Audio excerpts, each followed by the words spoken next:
to the Full Octane Garage. Today we're going to talk about EcoBoost. I recently had a visit to SEMA, and the Ford display had a pretty cool setup out in their big lot where they were driving people around kind of crazy in Ford Mustangs and Ford pickup trucks. And I know it sounds kind of weird driving crazy in a Ford pickup truck because they weren't really able to get too crazy with it. But the interesting fact is, if you look at the EcoBoost, it's a 310 horsepower engine. A lot of people are touting that the EcoBoost is going to end up being a 6-cylinder turbocharged motor. Is probably going to be the wave of the future. Then you look at the Mustang GT, where this is a 2018, where they keep adding horsepower to these cars, and it's got 460 horsepower.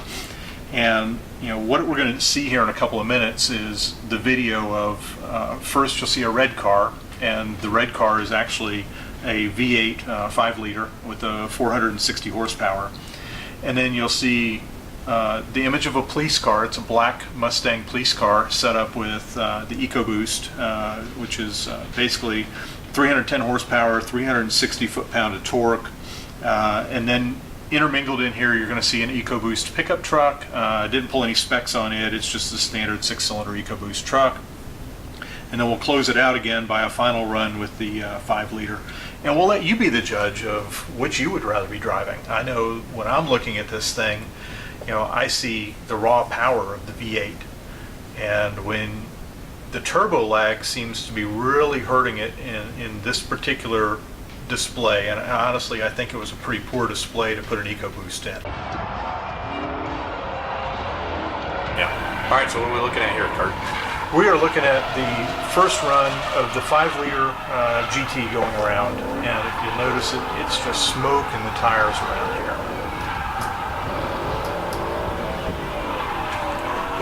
That guy's having a riot. And they have passengers in these cars. I mean, this is a free ride for anybody at SEMA. You just walk up and they'll take you for a ride. That car is smoking the tires from the beginning of this drive to the end of this drive. And now comes the EcoBoost 6-cylinder, dressed out as a police car. And you can see he's struggling getting those tires to spin. He can get a power slide going, kind of. It's just pure weight pushing the power around. And he's got to kind of swing the ass around the car. You hear that 6-cylinder trying to spool his turbos up, but it's just not quick at doing it. I would say he's probably not going to catch the bad guys. Yeah, not if the red car was the bad guys. And here we go. He's getting a little more action this time, but again, it's speed that he's getting. You'll notice as the RPMs kick up, you can get a little bit more wheel spin on that car. Yeah, he's really having to use wide arcs as he's going around the track to get running room. Once he loses any momentum, it's starting all over again.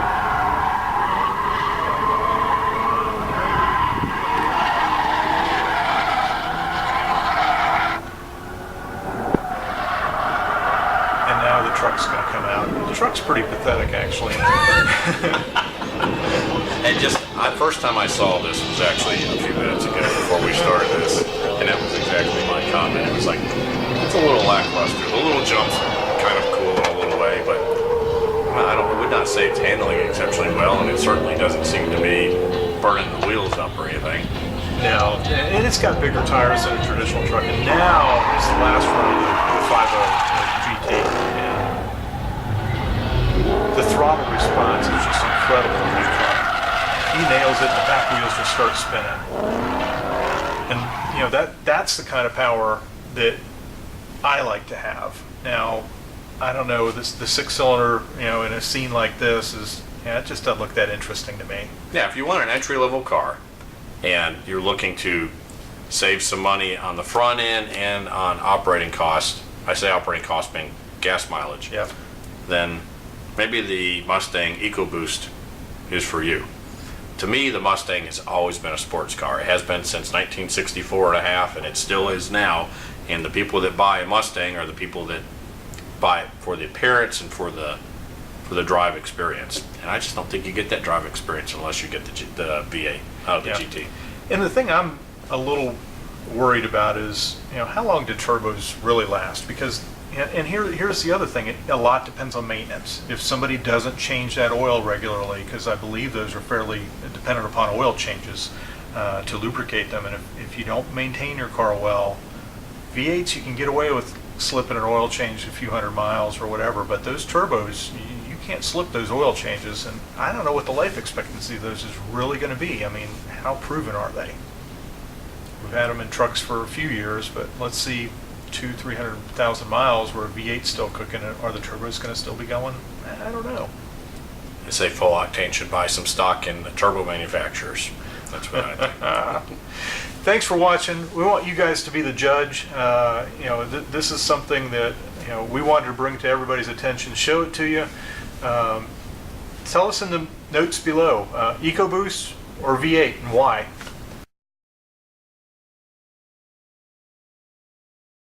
And James, what do you think? Well, you would be hard-pressed to have me stand on the other side of the fence and defend the EcoBoost. The EcoBoost conversation came up after our video that we did with the Ford F-150 Lariat that had an EcoBoost engine in it, and we compared it to the Denali with the 5.3 liter V8, which dollars to dollar and how the vehicles were equipped, they were pretty much apples to apples. Yep. And boy, did we get a lot of flack from the Ford guys about, well, it wasn't really from us to us, it was people bashing the EcoBoost and then the EcoBoost defenders jumping in to defend the EcoBoost, and that's what kind of kicked off this controversy about it. And I think you're right. I think that EcoBoost turbos, V6s, 2-liter turbos, those engines are the engines of the future, and you're already seeing it in the Ford GT is a V6 engine. It is. And nobody's going to argue with the performance numbers of that. But if you get back to, I'm old school, I guess. The GT's got 150 more horsepower than the EcoBoost Mustang in that video, and you can see 150 coming out the rear wheel. Yeah, you can definitely see it lighting the wheels up. The power when they're going around a curve is instantaneous. I mean, when they nail that gas, you can see the responsiveness in the rear wheel spin. Where with the EcoBoost, there's definitely turbo lag, and if we look back at the Ford versus GMC, I don't bet they don't put artificial sound in the Ford Mustang. I'll bet they don't either. But that's what it comes down to. The naturally aspirated engines, you get a pretty consistent power band from the beginning to the end, whereas the EcoBoost is going to have that flat portion before the turbos kick in. And you can see it. The Mustang with the EcoBoost did not spin the tires much unless it had an open enough piece of track that it could get enough revolutions together to actually bring the turbos in. Maybe it's not fair to compare them as apples to apples because the Mustang GT cost about $7,000 more than the EcoBoost Mustang. But for you EcoBoost fans out there,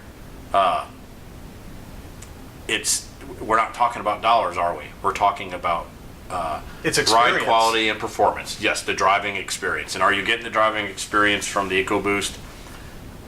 I'd have to argue that you're not. Yeah, and it's very similar. When I have friends that have new Camaros, and the new Camaros, they say, but the V6 motor, and normally aspirated, has over 300 horsepower. It can smoke the tires. It can it's fast. But then you jump into 6.2 liter V8 and with 430 or 460 horsepower, and it's just nuts driving that car. The other thing that we didn't mention is these are 2018 Mustangs, and the 0 to 60 performance specs weren't quite out. At least we haven't been able to find them. But they're touting the 0 to 60 in the EcoBoost is 5 seconds or less, 0 to 60.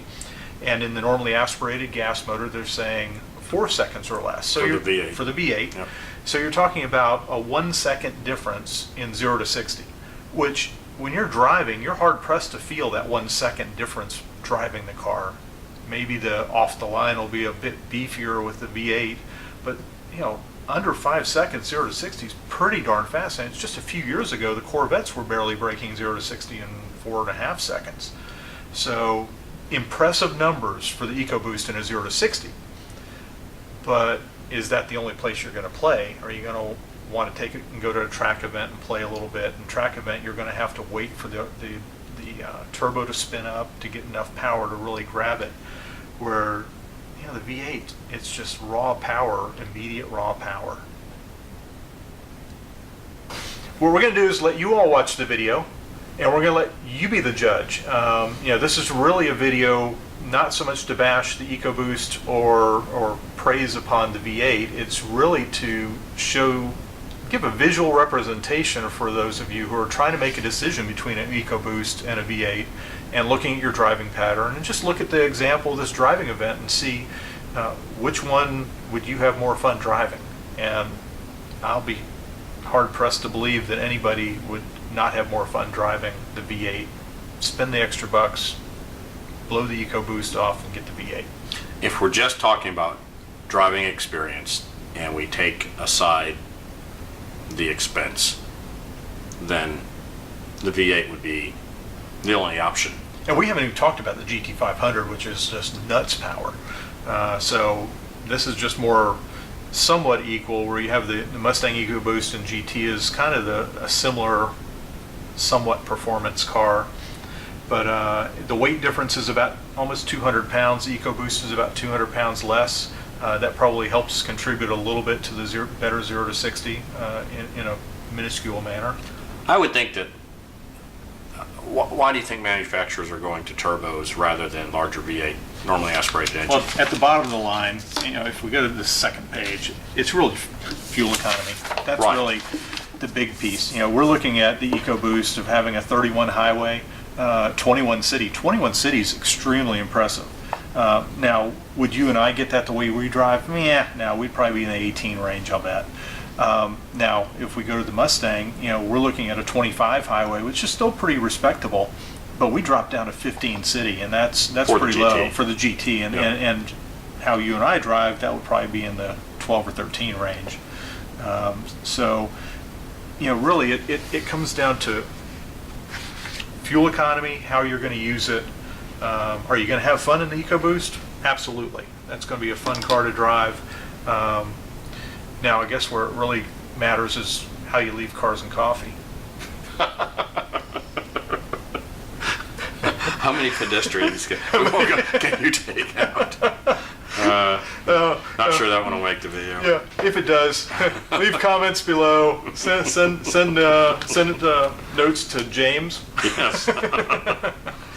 But it's really true. The driving experience will be more challenging with the V8 for an inexperienced driver. So if you're a new driver, definitely be careful with the V8. There's a lot of weight up front, not a lot of weight in the rear end. Leaving car events, we've seen a great number of Mustangs and other cars. I think there's just more Mustangs out there, but we have seen some Mustangs lose it a little bit when they start losing traction and getting into the horsepower. Now, I drove a EcoBoost Mustang in Maui for 10 days. Nobody's going to get hurt in that car because it gets away from. But you have to wonder about too, though, is with whereas the Mustang GT delivers power across the band, so you know what you're going to get when you put your foot on the accelerator. Yeah. Whereas the EcoBoost, you're going to get nothing turbo, and that in a 90-degree turn or something like that. Is that possibly dangerous within itself? Not knowing when the power is going to kick in, and whether you're going to break loose in the middle of a curve. I think that could be argued, but it's at the end of the day, this conversation won't happen 5 years from now, I would suspect. No. Because we're all going to be comparing. I don't know what we'll be comparing. It'll all be turbo cars or electric. We may be comparing the new Tesla. Yeah. Which is another story in itself. 0 to 60 in less than 2 seconds. That's where we're going with stuff. But and who knows? Maybe someday we'll see a hybrid or electric Mustang that will be bringing tremendous horsepower. And I don't know if I'll totally embrace that, because as we are full octane, we like octane. Well, they say that the combustion engine, the last combustion engine, will be made before the year 2050. Won't be our problem. That's for you guys to worry about. That's for you youngsters. By then, you don't want me on the road. Well, I think we beat this one enough. We hope you enjoyed the couple of short clips that we have of the car at SEMA. We had a blast at SEMA. I had a blast at SEMA. You get to go next year maybe. SEMA is an incredible event if you don't have not had the opportunity to go there. This is just a little morsel of the things you'll see out there. So enjoy it. Leave your comments below. We want you to be the judge of the EcoBoost versus the V8. I'm sure there will be a lot of people on both sides, and we look forward to seeing your responses. Well, we hope you enjoyed the video. If you did, give us a thumbs up, leave us comments down below, and as always, don't forget to subscribe. Thanks for joining us at the Full Octane Garage. Just where You're supposed to say, I'm not far enough down there. You're supposed to say, this is where you like and subscribe. Yes. Jesus. We need 1,000 subscribers. God damn it. Keep putting this up. Yep. As usual, please like us, subscribe us. That was killing you, wasn't Yeah. it? Welcome to Full Octane Garage. This episode brought to you by Yingling. Perfect. What time is it? It's after 4. Perfect. It's 5 o'clock somewhere. Anyways, So, I got my hair cut for this, by the way. well, I cut all mine too. Did you get all of them cut? Yes.